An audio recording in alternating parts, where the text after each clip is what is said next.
All right, today is June 25th, 2018. Let's take a look at what the market did today. The market actually have a down day. Right now we're looking at the S&P cash index, and it closed down a little bit over 37 point, or a little bit less than 38 point, or 1.37%. At a given time throughout the during the session, it was down over a little bit over 2%. Okay, so let's take a look at the market profile. Been saying that the market profile, some of these level, it really give a trader clues on what to look for, right? Okay, so let's take a look at what happened today. See, let me zoom this in here. All right, we had the poor low and poor high that was outstanding in June 5th and June 1st that need to be resolved.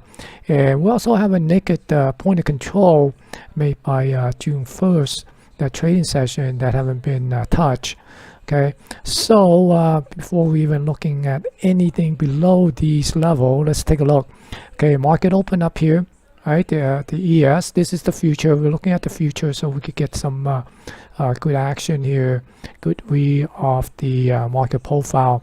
And it's essentially opened at 2744.50, I believe, right? And then it moved up and then came back down and took out the low, right? The poor low on June 5th, 2739. So that's one of the level that you should have paid attention to. And then it continued to come down, without much of a reservation of bouncing much at all, and took out 2737.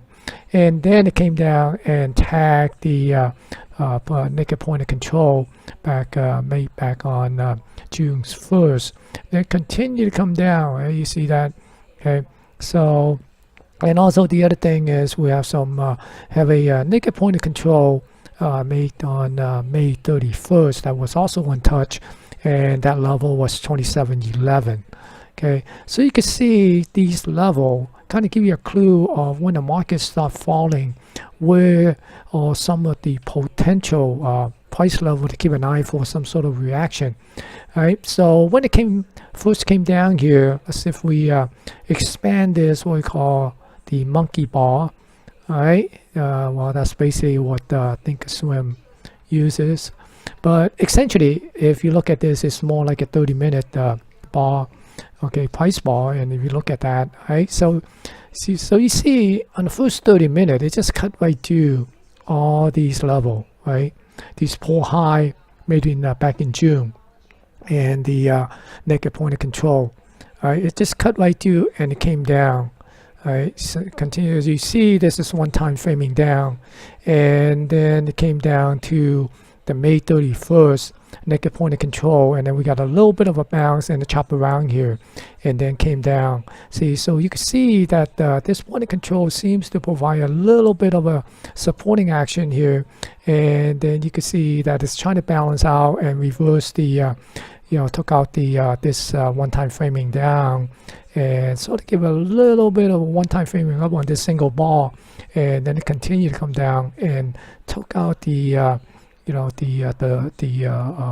the low of the day, and then put in a little bit of a cutoff before it came back up. And of course, so you can see that these levels give some idea, where price might be headed, and where one might be look for some sort of a reaction in the price. And then if we take a look at the candlestick, let's go and take a look at the monthly. Although the month had not ended yet, June 6th, I think still 4 more days, 4 more trading session. Going to be this is the last week of June for trading.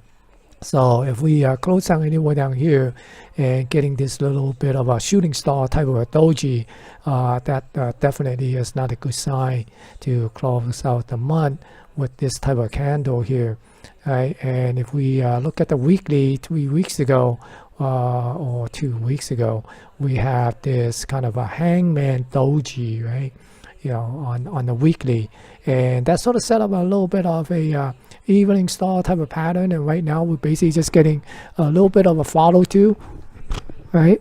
So we're getting this follow through coming down. And then if we take a look at the daily, remember I was saying that watch this balance zone here. Remember we had this balance area for quite a while, right, back then, and then we broke. And this is somewhere around this 2740 and 2700 area, all right? And that's why I tweeted and said, if this thing come back down to 2740, you know, we could easily look at this thing coming back and we trace down to the 2700. Looking at the intraday chart, you can see today the ES came down pretty close to the 2700 and then bounced back.